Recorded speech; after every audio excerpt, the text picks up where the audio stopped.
Hello, everyone, and welcome to my very first presentation for 2024's Virtual JaneCon. Just to introduce myself, my name is Michelle, and I am an academic librarian with an amateur interest in psychological astrology.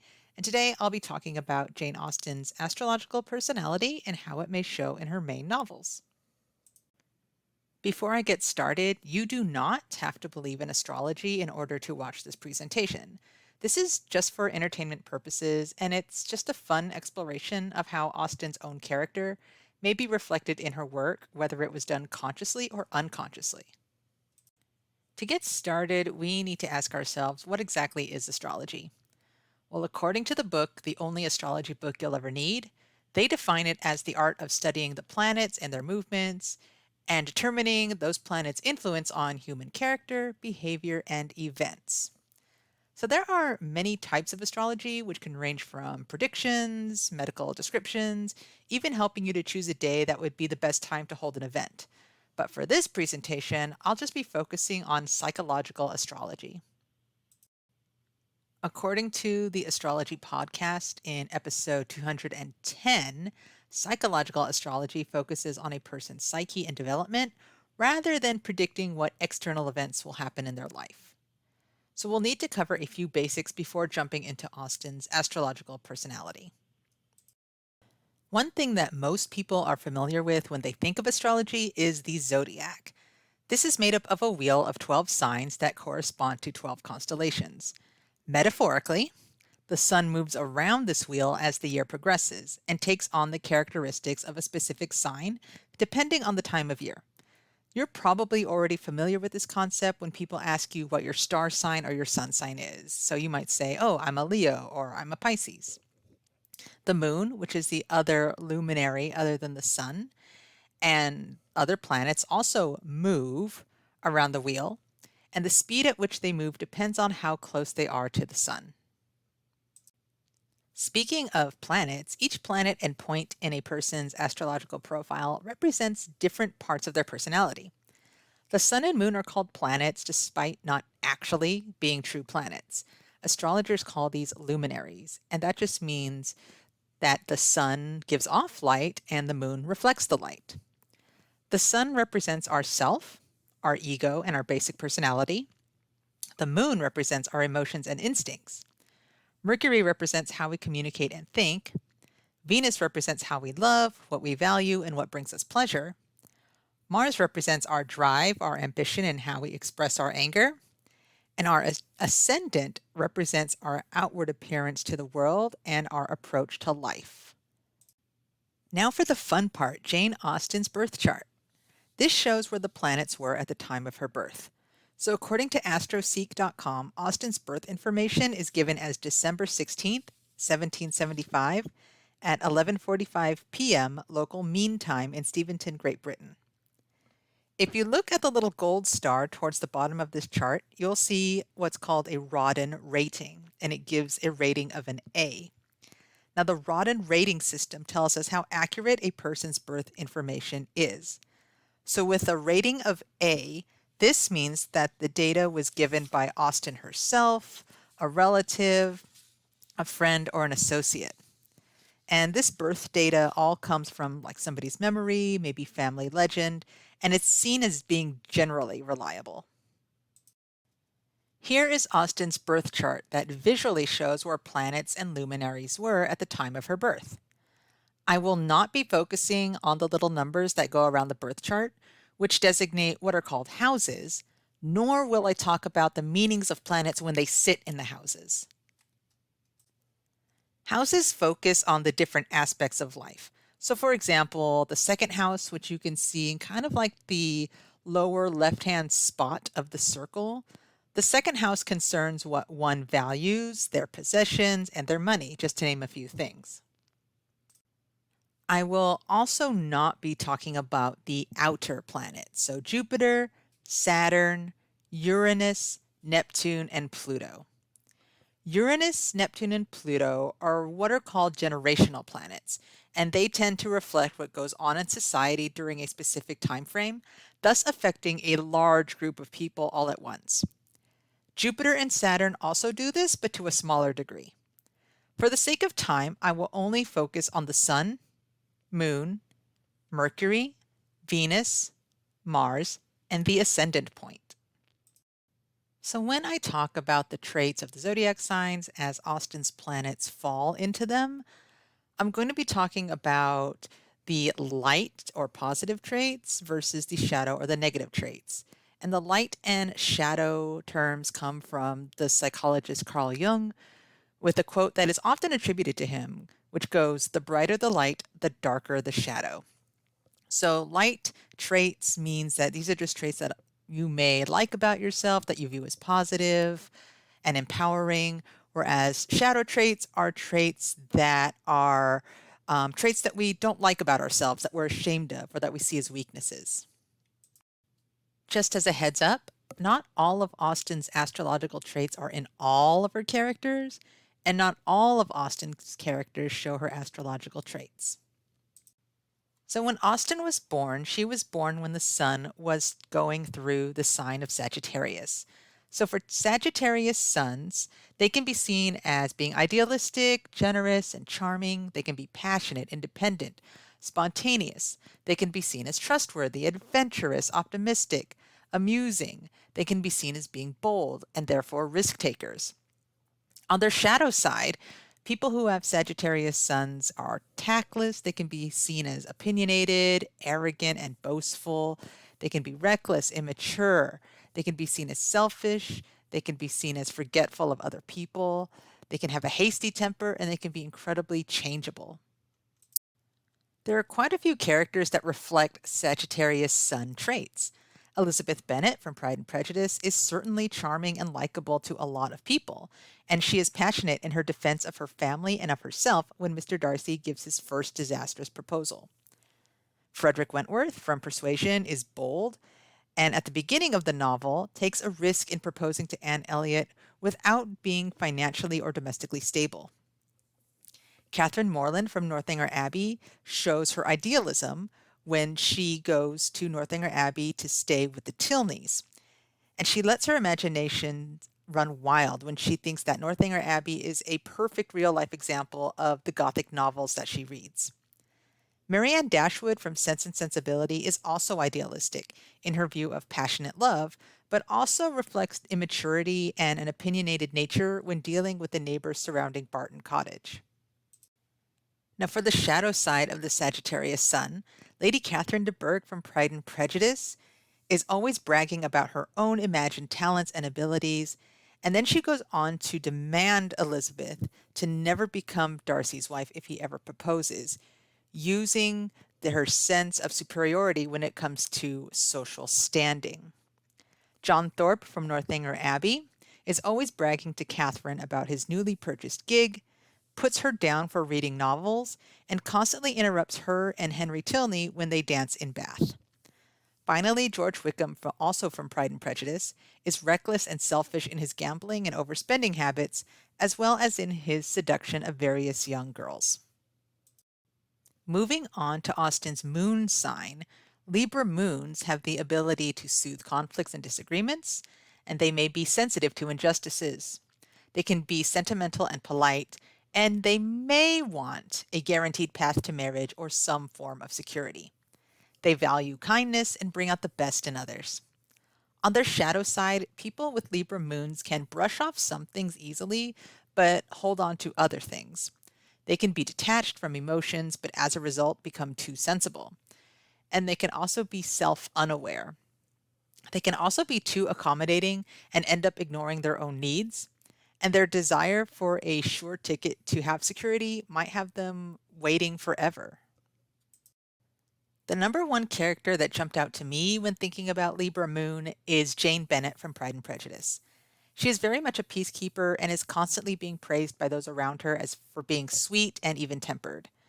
However, as shown with her experiences with the Bingley sisters and Wickham, Jane has the tendency to refuse to think ill of anyone despite evidence to the contrary.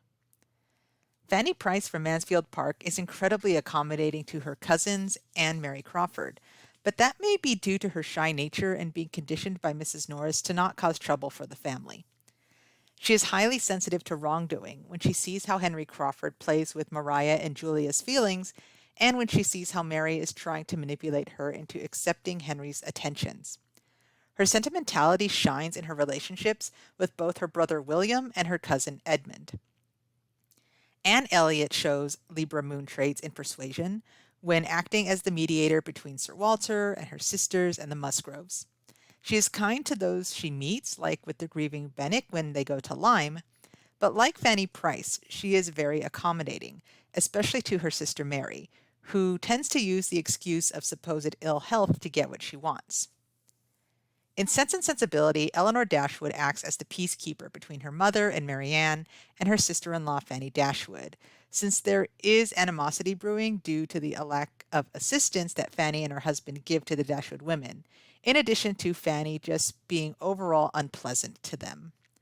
Eleanor also appears on the outside to be detached from her emotions regarding Edward Ferrars, when in reality she is a mess in trying to keep her feelings for Edward hidden, not only from his family, but also from Lucy Steele, his long-standing fiancée.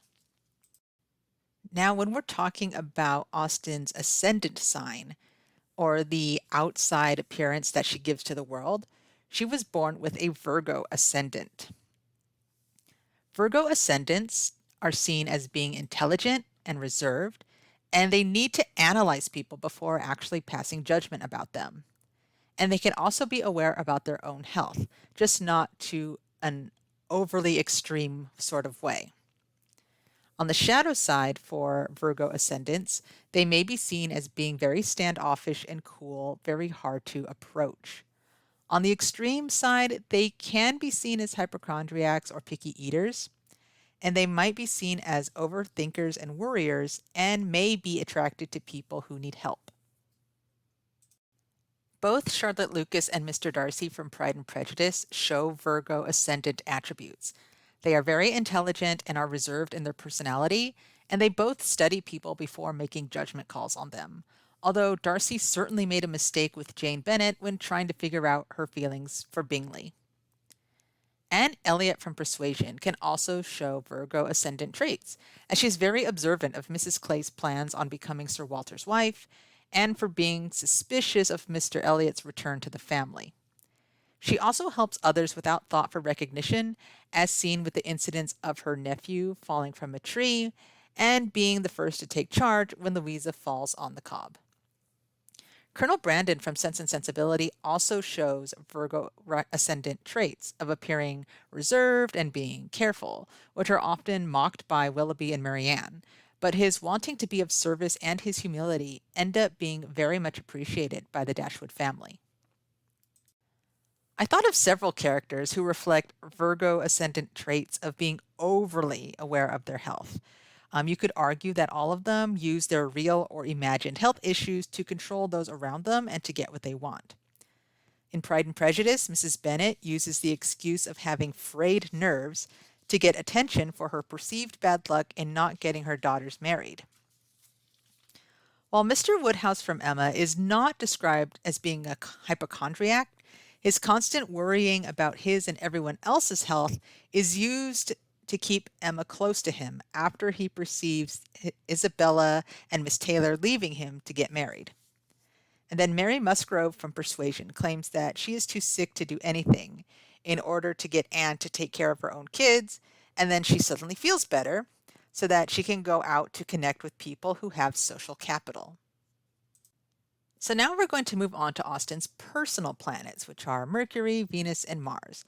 They're called personal planets because they are more personalized and they focus on the personality traits of individual people. Now, Austen was born with a Sagittarius Mercury, which affected how she communicated and thought. Sagittarius Mercuries can be capable and honest and warm and outgoing, and they might be perceived as being natural flirts. And they tend to live in the moment, whether for good or for bad. They often need intellectual stimulation, and they have big ideas. On the shadow side, people with a Sagittarius Mercury can run the risk of not following through with actions after making promises, and they might embellish a story to make it more interesting. They might speak before they think, and being in the moment might lead them to forget about people who are out of sight. They can also be seen as being restless and superficial. Now, there are a few characters that show Sagittarius Mercury's light or positive side. Mr. Bingley in Pride and Prejudice is very kind and outgoing to those around him, although you could say that he really does live in the moment. Henry Tilney from Northanger Abbey is also intelligent and perceptive when observing the people around him. He is also very warm to his sister and has a very good relationship with her, and he is also welcoming to Kathleen Morland when she comes to stay with them at Northanger Abbey. Emma Woodhouse is an honorable mention, since she shows both sides of a Sagittarius Mercury. She does care about her family and she is sociable and warm. However, her imagination runs wild once Miss Taylor leaves to go get married. She loses that intellectual stimulation that she had with Miss Taylor, so now her own imagination is left to run wild, and now she's conjuring stories and assumptions about other people just are not true, like the romance between Harriet Smith and Mr. Elton, and the secret romance between Mr. Dixon and Jane Fairfax. Now, there are quite a few characters who can reflect the shadow side of a Sagittarius Mercury. The Crawford siblings from Mansfield Park, Frank Churchill from Emma, Willoughby from Sense and Sensibility, and Wickham from Pride and Prejudice are all flirts in their own way and for their own reasons, and they can all come across as being superficial. Mary Crawford hopes that Edmund will become Sir Thomas's heir after Tom dies. Henry flirts with Maria and Julia for his own amusement. Frank flirts with Emma to cover up his secret engagement with Jane Fairfax. Willoughby flirts with Marianne and Colonel Brandon's ward in order to satisfy his ego, and Wickham flirts with just about any girl with a decent amount of money. Austen was born when Venus was sitting in the sign of Scorpio. So people with Scorpio Venus, they can be passionate and sensual and experience deep emotions and deep attachments. They value honesty and transparency and are very willing to make commitments. On the shadow side, people with a Scorpio Venus can be sensitive to rejection and be unforgiving if they are wronged. They can also come across as possessive, secretive, jealous, and resentful. I believe Marianne Dashwood is the best example of Austen's Scorpio Venus. She throws herself wholeheartedly into her romance with Willoughby and takes his rejection to the extreme. And we see this when she is practically screaming with agony after she reads Willoughby's breakup letter and returns her mementos. Mr. Elton from Emma displays more shadow traits of a Scorpio Venus than its positive traits, especially when Emma turns down his misguided proposal and in the aftermath. He practically throws a fit in the carriage, insisting that Emma was into him, but then after that insists that he was never really into her at all, and that Augusta Hawkins is a better wife than Emma will ever be, and then he proceeds to socially snub Harriet in public since he found it personally insulting that Emma was trying to set him up with Harriet. Also from Emma, Jane Fairfax might not seem like she has Scorpio Venus traits, but I think she has both the positive and the shadow traits. When Frank Churchill flirts with Emma to cover up his secret engagement with Jane, and with Emma casually flirting back, Jane becomes so resentful of Emma that she refuses to see Emma and accept her offers of help later in the novel, but she allows the Westons, Mrs. Elton, and Mrs. Cole to see her. In terms of the positive traits, Jane wants to be honest and transparent about her engagement, even though she agreed to its secrecy. She nevertheless admits to Mrs. Weston, after the engagement becomes public, that her love for Frank was just too strong to do what she considered was the right thing, which was don't enter into a secret engagement at all. Frederick Wentworth from Persuasion is another character I feel shows both sides of a Scorpio Venus, mainly a willingness to commit and his loyalty. However, Wentworth is certainly resentful when he comes back to England and flirts with both the Musgrove sisters in front of Anne, sort of as payback for her backing out of their engagement 8 years ago. And both Elizabeth Bennet and Mr. Darcy from Pride and Prejudice, to me, show Scorpio Venus traits in that they are either intense with their romantic emotions or that they desire a deep connection with their potential marriage partner. Finally, Austen was born with her Mars in Capricorn, which may have given her the ability to be disciplined and have self control. Capricorn Mars people know what they want and they work to make it happen. They are also commanding and have a quiet type of self reliance and may care about the reputation of their partner. They can also be diligent, consistent, and ambitious. Their shadow side can have them not be exactly the warmest and most loving person, and they can also come across as being rigid, and they may not like being embarrassed in public. Their anger may be cold, and they may use facts and logic when telling someone off. Mr. Knightley from Emma was the first character that jumped to my mind when thinking of Capricorn Mars. As one of the leading citizens in Highbury, he certainly has a quiet yet firm presence when working and dealing with others, especially with Mrs. Elton's self importance. His anger with Emma when she publicly humiliates Miss Bates at Box Hill has him reminding her of the truth about Miss Bates's situation and how Emma should be compassionate to her because of it. Mr. Darcy is initially seen by the people of Meryton as being very unapproachable and unwelcoming. But after readers get to know his story, especially with Wickham, we see that he can be in control of his emotions, like when he manages to keep it together when he first sees Wickham and Meryton. And once he decides to broker a marriage between Lydia and Wickham, not only to save Lydia's reputation, but also Elizabeth's as well, and add to that, he's doing it out of love for Elizabeth, there is just no stopping him. Finally, Edmund Bertram from Mansfield Park shows the Capricorn Mars trait of being concerned about one's partner's reputation. Not only is he worried about his sister Maria's reputation after running off with Henry Crawford, he is also appalled at how Mary Crawford's blasé attitude was towards the whole thing. While Edmund was more concerned about the moral aspects of the affair, socially he would be attainted by association if he still went ahead to marry Mary. For the Capricorn Mars shadow traits, I feel that these characters kind of go with a mix of the positive and shadow side of Capricorn Mars. It just depends on their circumstances.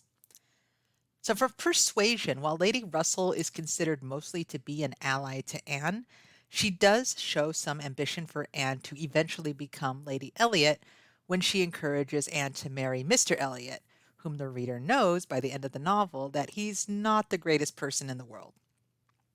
Her concern for Anne's social reputation is also shown when she persuades Anne to dump Frederick, and also in her disappointment when Anne turns down Charles Musgrove's proposal before he moved on to her younger sister Mary. Sir Walter and Elizabeth Elliot, also from Persuasion, show Capricorn Mars's judgmental side when they look down on anyone who is not socially acceptable or equal in their eyes. Sir Walter complains of the naval officers who are now rising into these social circles that he frequents, and both he and Elizabeth sneer at Mr. Elliot's first wife coming from a lower social class despite having a large dowry. Mr. and Mrs. Elton from Emma are completely ambitious when trying to climb the social ladder at Highbury. First, Mr. Elton tries to marry Emma and her £30,000, and then Mrs. Elton tries to take Emma's spot as Queen Bee of Highbury. They are also very cruel to Harriet, taking out their disdain on her for being Emma's candidate to be Mr. Elton's wife. In Pride and Prejudice, both Mr. Collins and Charlotte are ambitious, but in their own ways. Mr. Collins is ambitious when he constantly overcompliments Lady Catherine in order to keep her support and favor. Charlotte's ambition is more calculating. Once she learns of Elizabeth's rejection of Mr. Collins, she puts herself in Mr. Collins's way, which leads him to proposing to her.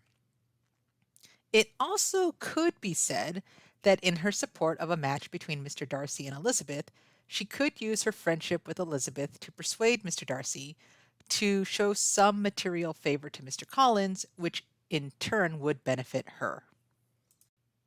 In the end, can we say that Austen's astrological personality is actually reflected in her characters? Who's to say?